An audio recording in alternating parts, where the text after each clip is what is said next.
Welcome to the Daily Coin. My name is Rory, and today is Tuesday, April the 26th, 2016. And I'm very happy to have my good friend and colleague back on the line, Mr. Louis Cammorsano from smallgold.com. How you doing today, Louis? Rory, I am doing grand. How are you? I'm doing all right. Well, we're going to dive into Russia and China's gold and see how many coins we can pick up. What All do you right, think? let's talk about India too. In India.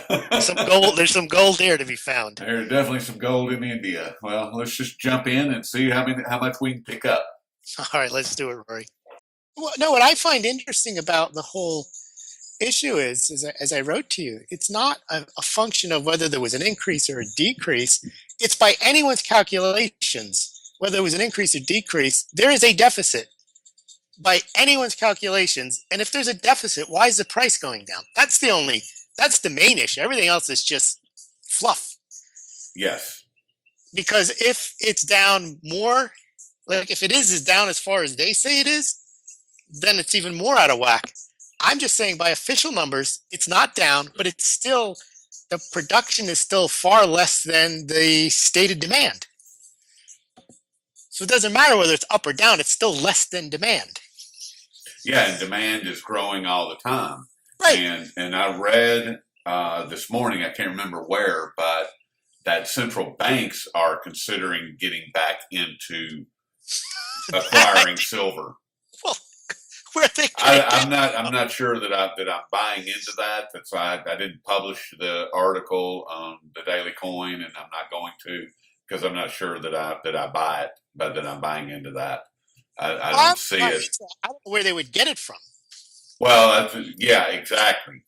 I mean, and I'm sure that if you listen to all of the interview that I did with Keith Neumeyer, you heard him say that a large manufacturing Yes, the TV company.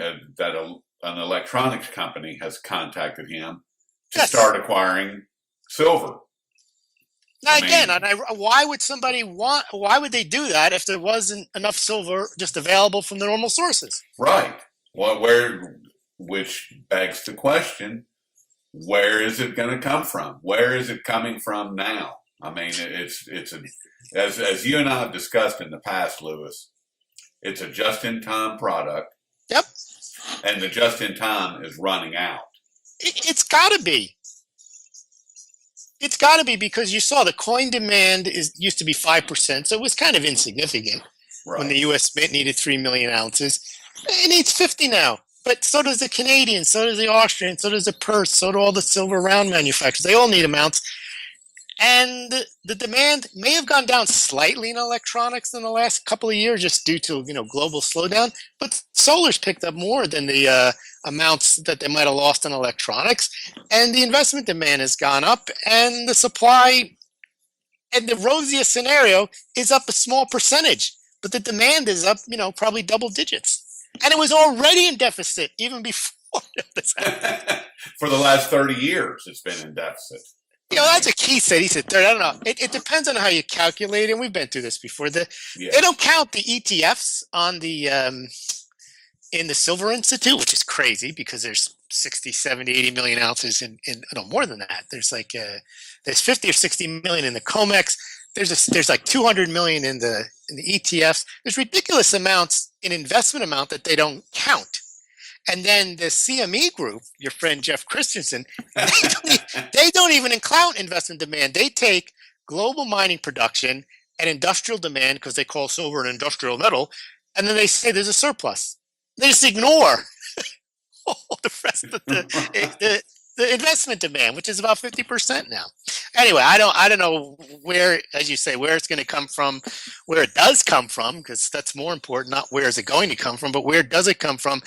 I say, Roy, the numbers have to be, someone is making, it's not us, someone is making a miscalculation on supply and demand. I would agree with that wholeheartedly, and that's what I've been trying to get at for the last 3 years. It's more than 3 years I've been asking people all over the world. I ask people, where's the gold coming from? Where's the silver coming from? I mean, Gold is less of a conundrum because we know there's stockpiles. We know that people are satisfied with having a paper contract or some promise to deliver.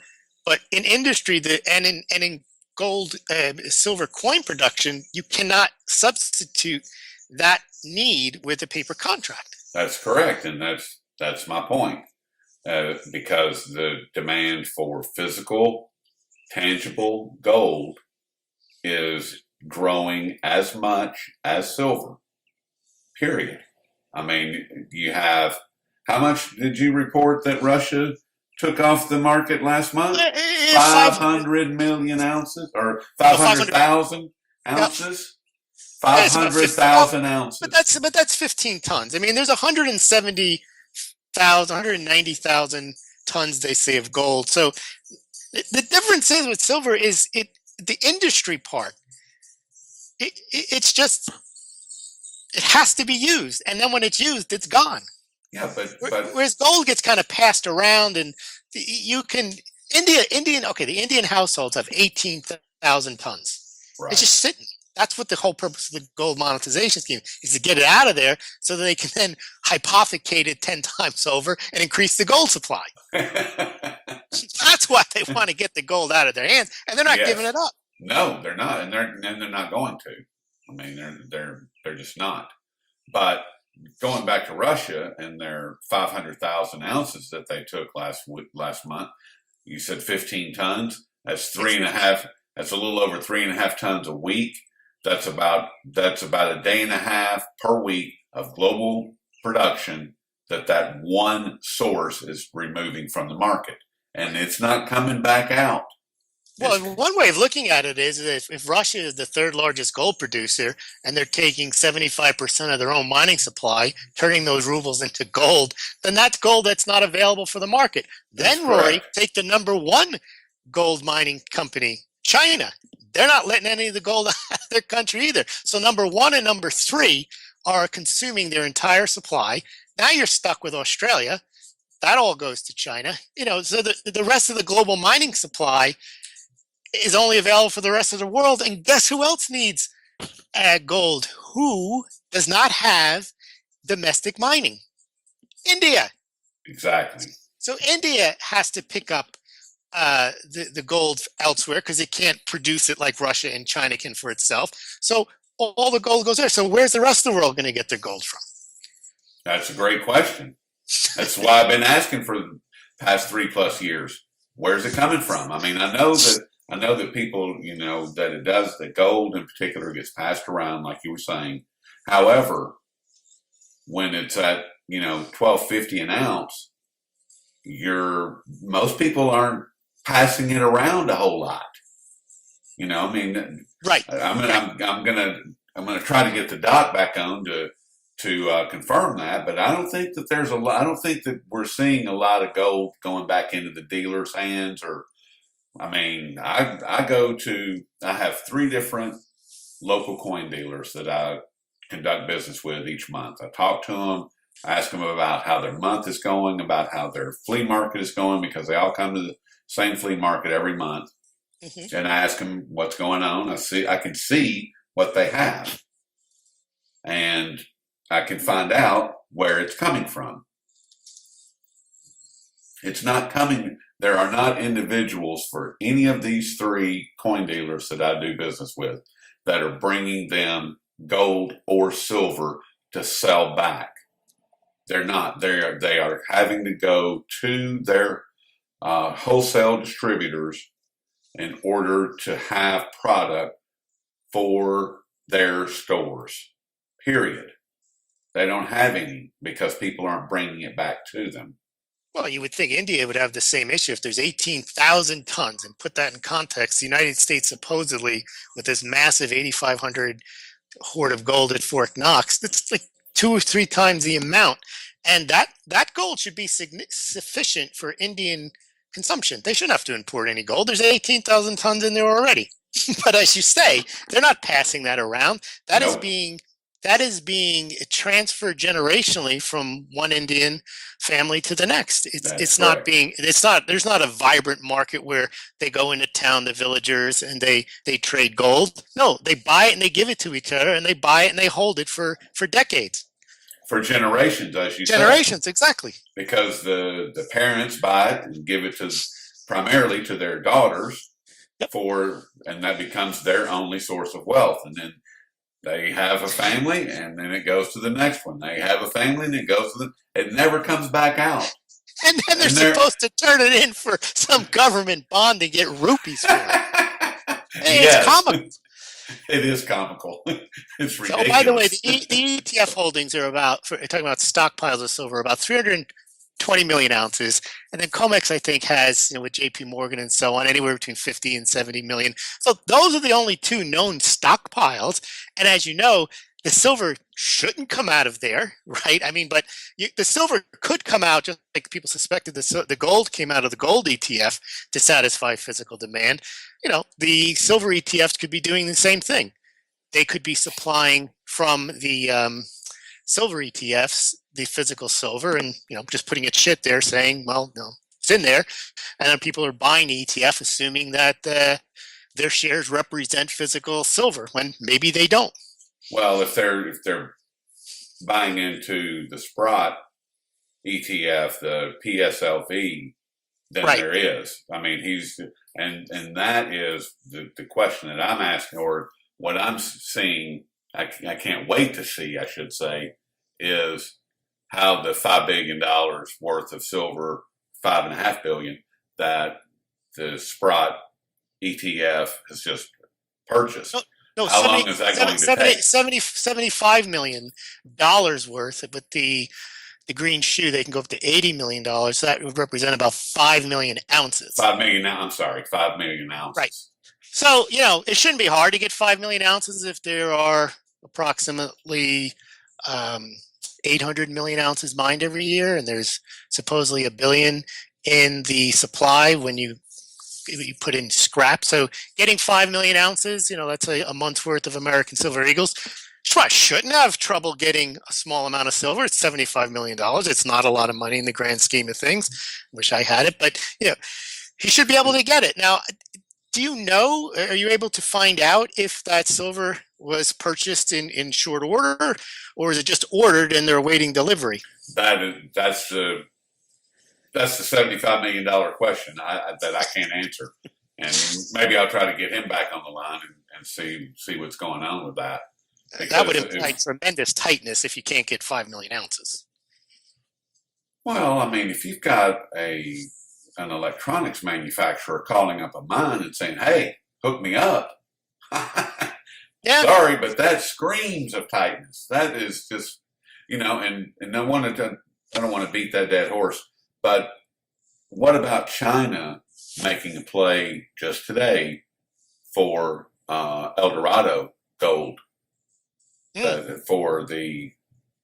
It's apparently probably a Western owned or a Western operated company that is operating within China, and the China National Gold Group just purchased 82% of it.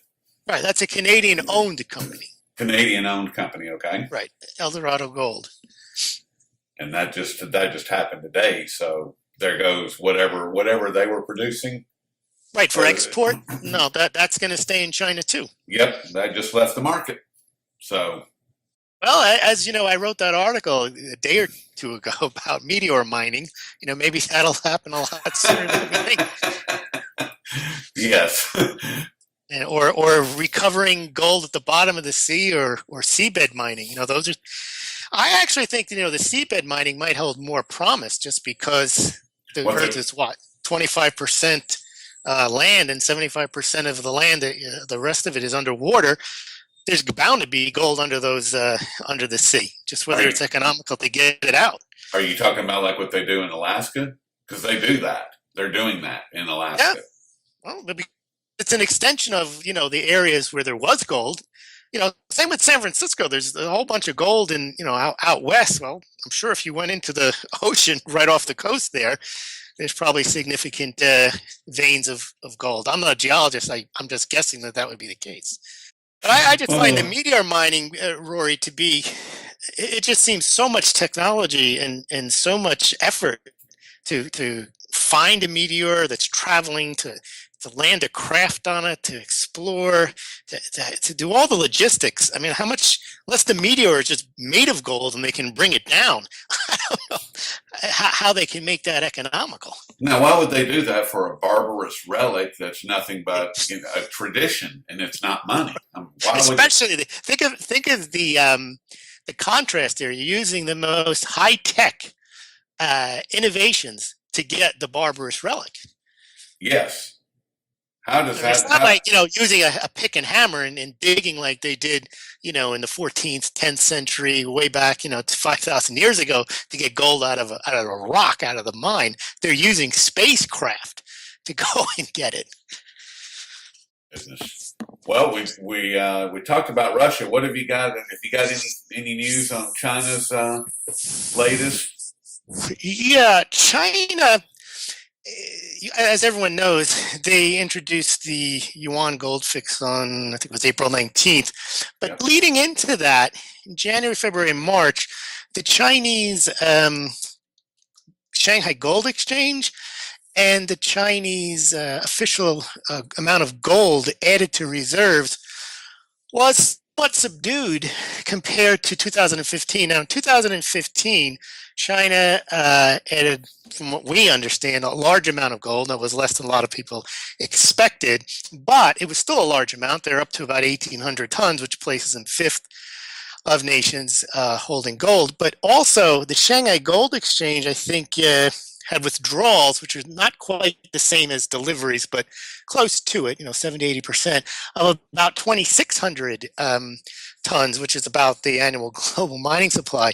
But in January, February, and March this year, the Shanghai Gold Exchange has reported lower amounts than 2015 and relatively significantly lower, 15, 20% lower than last year.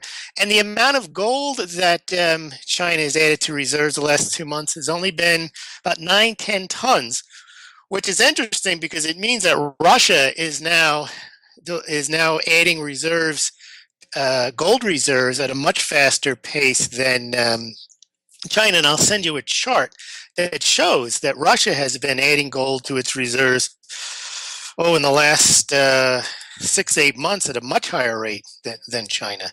So I don't know. And again, if you can believe the official numbers, if this reflects a slowdown in their acquisition or just reflects a slowdown in what they're reporting, I don't know. It could also signal the fact that they believe that whether what they've reported officially or what they actually have, they have enough, so to speak. So now that they're in the yuan gold fix, they're more interested in perhaps allowing the price to rise to make the value of what they hold more valuable than they are in keeping the price low and trying to acquire as much as they can, because it could be from now on the most gold that they get comes from their domestic supply, and that maybe, although their imports that were reported in March were up 49% from February, but it could be that people have been suggesting that the amount of gold flowing from west to east eventually will dry up. And at that point, that's where China doesn't really have an interest in getting cheap gold, because their largest amount of gold that they'll get will come from the 450, 500 tons of gold that they've been managing to mine the last 3 years. At that point, it makes sense, just like for Russia, you might as well convert your yuan or ruble into your domestic mining gold and have the price go up, because that's effectively self-dealing, taking your lower price currency and turning it into higher valued gold. Exactly. And if you own the gold mine, that's always been, when people say, I like to own that business is a gold mine. Well, when you actually own a gold mine and you can turn in your paper currency for it, well, that's the best thing next to owning a gold mine. Now, as far as Russia acquiring more gold than China for the Yep. past several months, Let me and get you those what numbers. I find interesting about that is the fact that Russia and China have made a formal announcement that they Yes. are now going to work hand in hand to create a more formalized China and Russia gold market. And I just wonder if China has put the brakes on and slowed down a little bit to allow Russia Catch up? to catch up and to acquire more. Well, let me give you the numbers then. Okay, so Yeah. Russia has 1,462 tons officially. China has about 1,797. So they're close. But in the last, this is a chart I'll send you.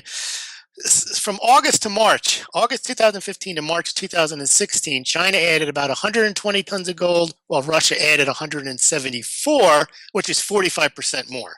So, for example, in March, we talked about Russia adding 500,000 ounces or 15 tons, almost 16 tons of gold. China only added 9. In January, Russia added 21.7.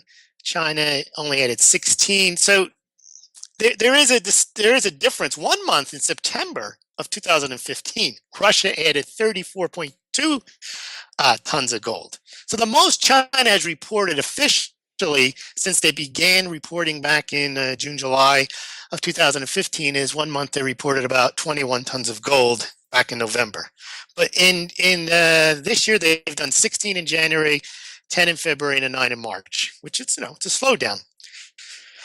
So maybe you're right. Maybe that's the rationale. Or the other thing is we know they're producing more than that each month from the Chinese mine. So the point I always make is that it's not when people say what China has, they think of the People's Bank of China. That's not China. That's just the People's Bank of China. So if China as a country produces X amount and imports Y amount, that amount doesn't all go into the People's Bank of China to put on the reserves. It gets scattered throughout the country in other government-sponsored entities or other government-owned entities. And so obviously there's more gold in China than 9 tons a month. Just from their domestic mining supply, if you produce 450 tons of gold each year, that's 37 tons a month. They don't add 37 tons a month to their gold reserves. Nope. China, and the People's Bank of China, but China does somehow because they don't export it. And that's what people need to understand. When they see these numbers at the People's Bank of China, say, I don't believe them. No, you can believe them. It just means the People's Bank of China isn't the sole place where China keeps its gold. Yeah, and they aren't building this series of gold vaults around the country to the capacity of each of these vaults is 2,000 tons. Hello, that's quite a bit of gold. They're building a whole series of them around the country. They're not building this series of vaults for them to set empty. I mean, you're not. I mean, I know some people are going to say, well, they have the ghost cities. Well, they're not going to build ghost vaults. I mean, that doesn't make any sense whatsoever. I mean, I can see where you would plan a city and build a city, and that's to generate. In lieu of people actually migrating out of the country and out of the countryside and into a city if they've got somewhere to go. I mean, when you're talking about it, what's that? That's to generate GDP too, just to say they have construction work and they get people to do work. Yes, well, I understand they're digging holes and refilling them. but it wouldn't make sense to do that with a gold vault. No, and in fact, the gold vault isn't going to create that many jobs, and right. There's other things you can do if you want to waste time building stuff, like you just keep building higher and higher skyscrapers. Yes, exactly, which is what they're doing. I mean, and I get it, but so I think the difference between China and Russia, though, is China. There's another chart I can send you that shows Russian mining versus how much gold they add. And if you think about it, this shows that in 2015, Russia was reported to have mined about 290 tons of gold, and they added officially to the reserves 208, which is 75-80% of their mined gold looks like it went straight to the Russian central bank, whereas the Chinese mined gold doesn't seem to go directly into the People's Bank of China. It has to be going elsewhere because it's not exported. No, it's not exported, and some of it is probably going into the citizens' hands by way of other banking entities. Sure. And like you said, some of the other government or state controlled. There's other Uh, state-controlled banks that are, yes, owned by the People's Bank of China, and they all keep separate balance sheets and they have separate reserves and so on. So and certainly, they don't have to report any of their gold no, and the way that the People's Bank of China for purposes of does. the IMF and getting in Right. the SDR. So That's China did the correct. smart thing. They said, why do we have to show we have 7, 8, 10,000 tons of gold? 1,800 is enough. Look, England is in the SDR, and England's not even in the top 10 of gold holding nations. So they didn't. They only had to beat India to get into the SDR. I mean, only had to beat England to get into the SDR. Why would you do overkill? Excellent point. And Excellent being in point. the SDR is not the be all and end all and what China wants, out of their financial life. It was something where it's nice to have, and they're involved, and they can keep an eye on what's going on there. But Right. I'm sure they don't conduct their affairs on making sure that they're in the SDR. And that's kind of the point, Roy. You and I are exchanging emails over is this concept that the West lets China acquire gold. That may be true, cheap gold, 20, 30, 40 years ago.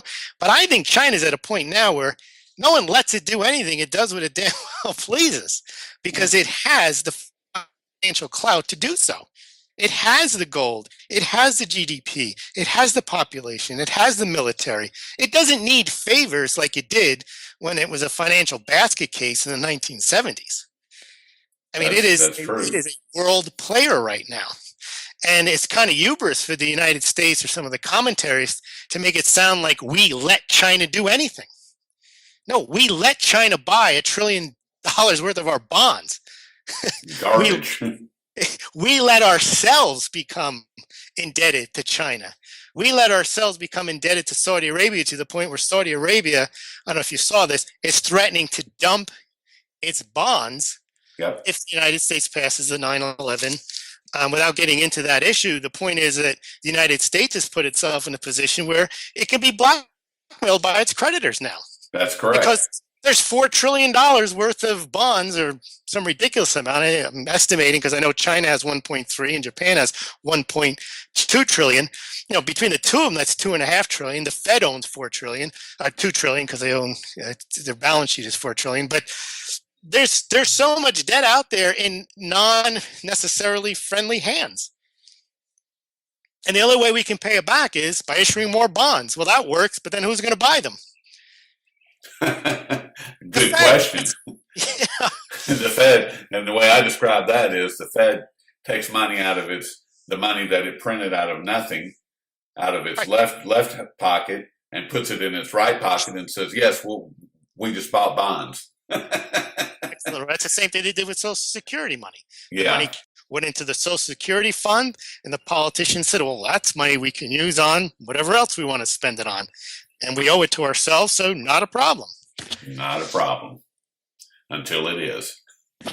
Until somebody wants to get paid. Either that's retirees, or China, or Japan, or whomever. People you owe money to want to get paid. Yep. And they want it paid in the value in which they gave. Not necessarily. And that's going to be the real problem is right. paying it in the value. Right, but that is a quote from Greenspan. You should probably post this one. It's very telling. Is they asked Greenspan about 3-4 years ago whether U.S. Treasuries were still a good investment, and he said, "Sure." He said, "Look, this idea that the United States can never pay back its debt is nonsense." He says because the United States can always print money. Yes, I saw right. that. That was actually on live TV, and if you let's go to a commercial, Rory. Let's go to a commercial. The look on the person's face that's sitting next to him is absolutely priceless. Yeah. I mean, the guy's like, "Oh my God, did he just say that?"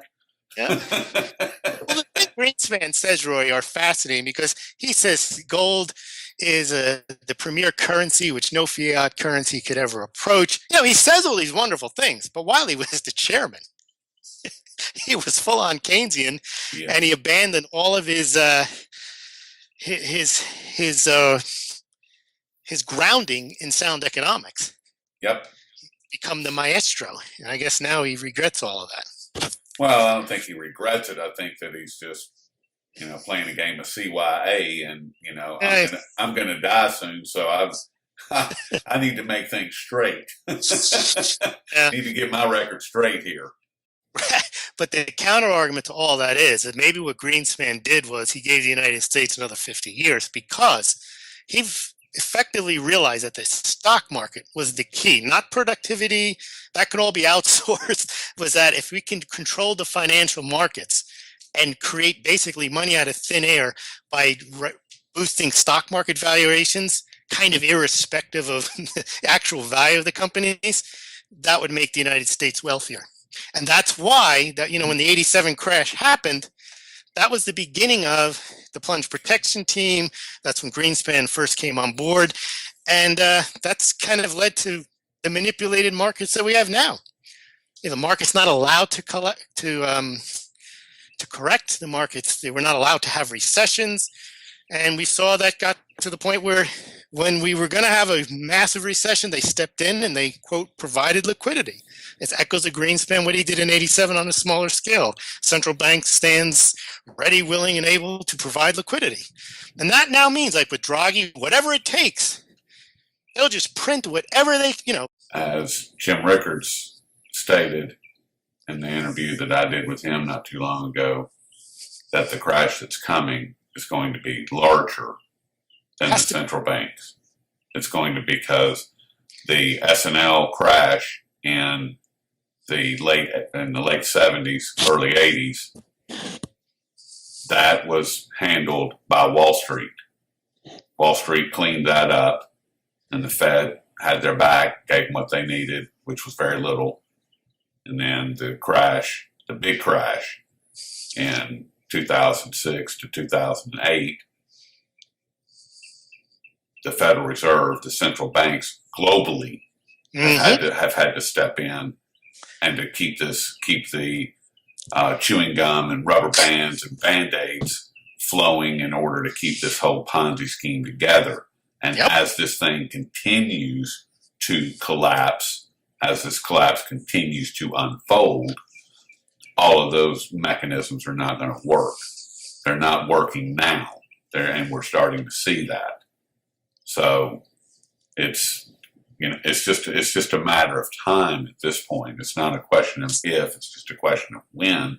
Absolutely. And the situation that I see unfolding with something as people may see it as an insignificant conversation, but when you have someone like Kazakhstan having a formal meeting with the Shanghai Gold Exchange and them openly discussing gold being the money that will create the One Belt, One Road project, that's an issue. When you have China and Russia openly discussing creating a gold market between the two predominant gold buyers, that should be major league red flags. I should say something's getting close. We just took a huge leap forward in this unfolding collapse. At least that's the way that I see it.